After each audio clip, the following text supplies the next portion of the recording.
జై సిద్ధుని రౌడీల బారి నుండి కాపాడతాడు. ఆ తర్వాత తులసిని జైల్లో నుండి రిలీజ్ అయ్యేలా చేయడానికి కూడా సిద్ధుకి జై హెల్ప్ చేస్తాడు. జై సిద్ధు ఇద్దరూ కలిసి తులసిని జైలు నుండి రిలీజ్ అయ్యేలా చేస్తారు.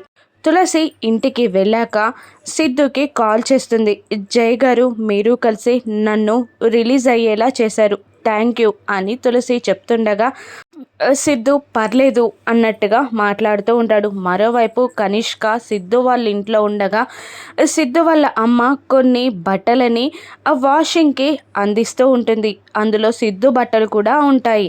ఇవన్నీ జాగ్రత్తగా ఉతికి ఆరేసి మడతేసి తీసుకురా అని వాళ్ళ అమ్మ చెప్తుంటుంది. అలాగే అమ్మగారు అంటూ ఆ బట్టలని తీసుకెళ్తున్న వ్యక్తి సిద్ధు పాయింట్ జేబులో పెన్ డ్రైవ్ ఉండడం చూసి ఆ టేబుల్ పైన పెట్టి అక్కడి నుండి వెళ్ళిపోతాడు. ఆ పెన్ డ్రైవ్ని చూసిన కనిష్క ఏంటిది అని అనుకొని పెన్ డ్రైవ్ని తీసుకొని ఇంటికి వెళ్ళి దాన్ని ల్యాప్టాప్కి కనెక్ట్ చేసి అందులో ఉన్న వీడియో చూసి షాక్ అవుతుంది. అది సిద్ధు తులసిల పెళ్లి వీడియో. సిద్ధు తులసి మెడలో తాళి కట్టడం చూసి కనిష్క షాక్ అవుతుంది. మరోవైపు తులసి మాట్లాడిన తర్వాత తన జేబులో పెన్ డ్రైవ్ లేకపోవడం చూసిన సిద్ధు కంగారు పడుతూ ఉంటాడు.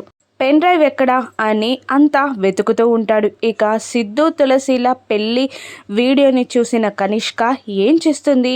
నిజం తెలుసుకున్నాక తులసిని సిద్ధుని ఏం చేస్తుందో రాను ఎపిసోడ్స్లో చూద్దాం. Thank you for watching.